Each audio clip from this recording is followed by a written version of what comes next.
In this video, we examine TOEFL sentence insertion questions that use demonstrative words this, these, that, and those as clues. Demonstrative pronouns are this, that, these, and those.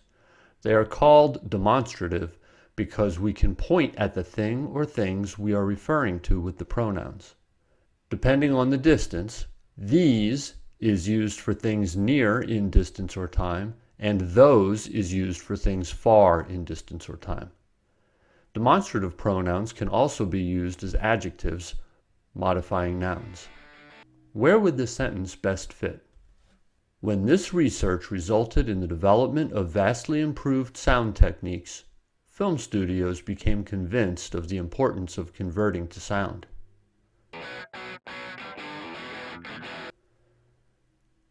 This research is the clue.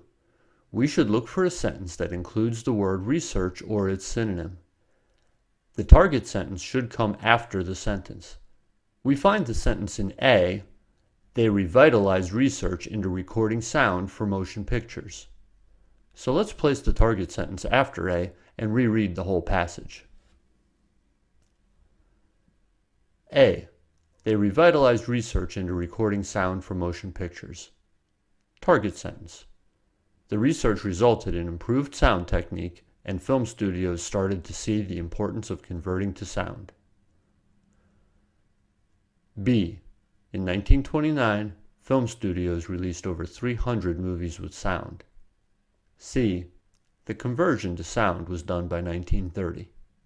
All ideas are cohesive. Answer B. Where would this sentence best fit? In many contexts, grasslands and most other types of forest, for example, that inference would be correct.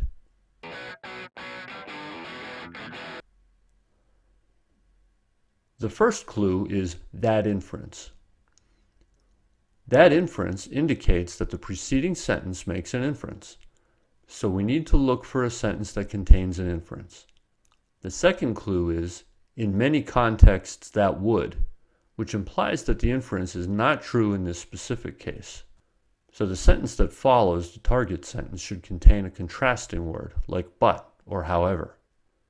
With this information, let's look at each sentence.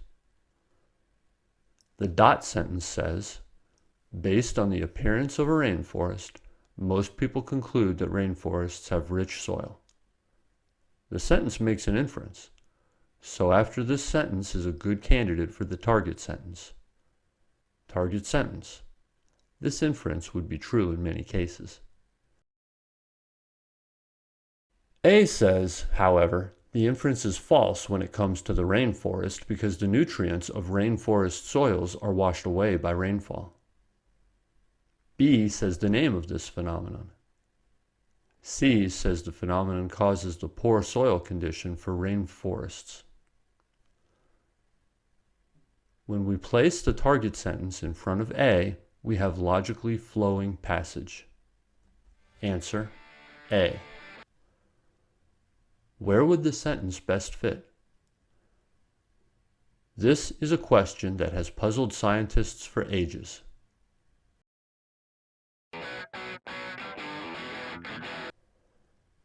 This, in this is a question, refers to a previous sentence.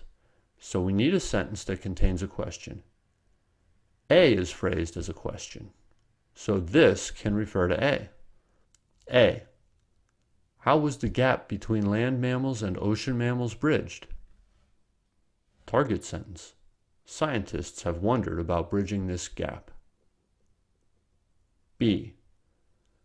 There had been no fossils that allowed scientists to bridge the gap until recently. C. New discoveries finally allowed scientists to bridge the gap. Answer B. Where would the sentence fit best? This pattern remained unexplained for a long time. This pattern is the clue.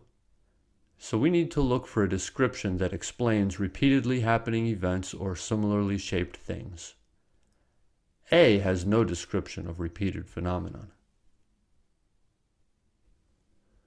B talks about an observation that describes a repeated phenomenon. That is, the Hawaii Islands share a similar geological process except for the difference in their age. Since B talks about a pattern, after B is a good spot for the target sentence. Target sentence. The pattern had been unexplained for some time. After placing the target sentence here, read the rest. When the idea flows naturally, it is the correct spot. C. In 1963, Tuzo Wilson found a way to explain the pattern. That is, a chain of islands would form if the plate moved over a fixed volcanic source. The whole passage flows logically. Answer: C.